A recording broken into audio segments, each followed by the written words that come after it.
Bonjour à toutes et à tous, j'espère que vous allez bien. Hier, en concluant la vidéo, je vous disais, malheur aux imbéciles qui ignorent la nature humaine, malheur aux idiots qui font de la politique, de l'idéologie, sans prendre en compte la nature humaine. Eh bien, nous avons une illustration. Hier, 8 mars, a été posé un clitoris géant devant la tour Eiffel. Mettez-vous dans la peau d'un fils d'immigré, première, deuxième, troisième, quatrième génération, ou d'un Tchétchène, ou d'un Afghan, ou d'un Marocain qui vient de débarquer en France, amené par les ONG droits de l'homiste et autres ONG subventionnées par les pouvoirs publics. Mettez-vous à la place de ces gens-là. Comment voulez-vous qu'ils s'assimilent à une société qui ose poser un clitoris devant la tour Eiffel?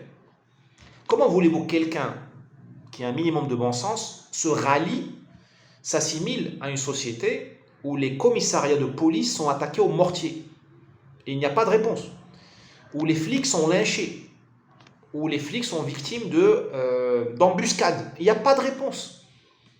Personne n'a envie de se rallier. Moi, je ne peux pas exiger de quelqu'un de se rallier à des fous ou à des faibles. La France, malheureusement, elle présente des traits de démence et d'extrême faiblesse.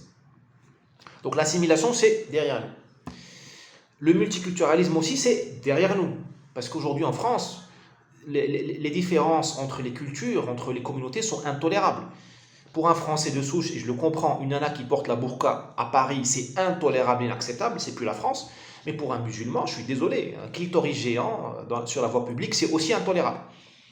Donc on va aujourd'hui vers une logique multi-population, multi-civilisationnelle. Il y a plusieurs peuples en France aujourd'hui. Et les peuples, qu'est-ce qu'ils font? Ils font la guerre et la diplomatie, ils ne font pas le multiculturalisme. Aujourd'hui en France, il faut réfléchir en termes de politique étrangère, de Conseil de sécurité de l'ONU.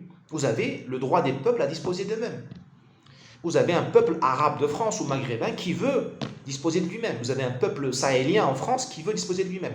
Et vous avez un peuple de France qui est en train de perdre son hégémonie. C'est très très grave. Voilà le débat à mon avis à avoir en France et voilà la ligne à suivre pour proposer des solutions.